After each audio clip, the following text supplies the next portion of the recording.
Time has a strange way of testing promises. What begins as a daily heartbeat can slowly fade into a whisper you strain to hear. By the middle of my 3rd year in high school, Clement's letters had begun to come less often. At first, I didn't think much of it. Exams were near, school was demanding, and both of us were trying to stay focused. But weeks stretched into months, and the distance between our envelopes grew wider than the miles between our cities. Still, I held on to hope.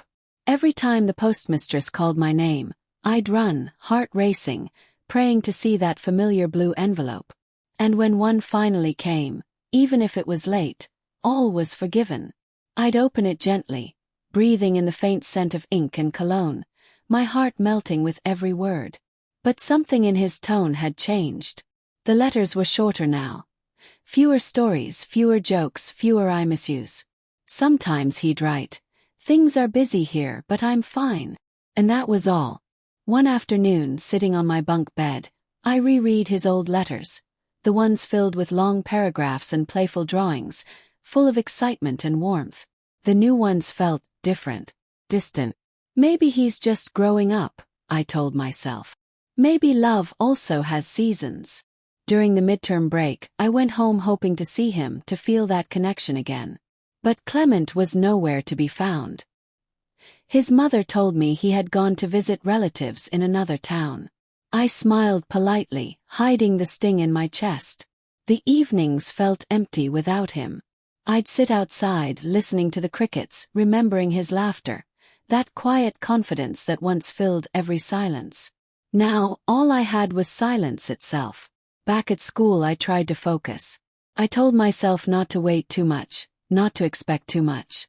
But love doesn't listen to logic. It waits, even when it hurts.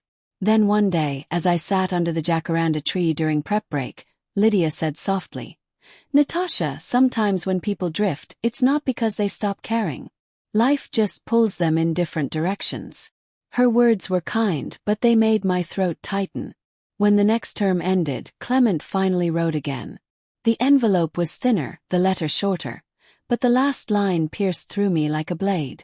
"Maybe we've both changed, Natasha. I still care about you deeply, but I think we're growing into different people."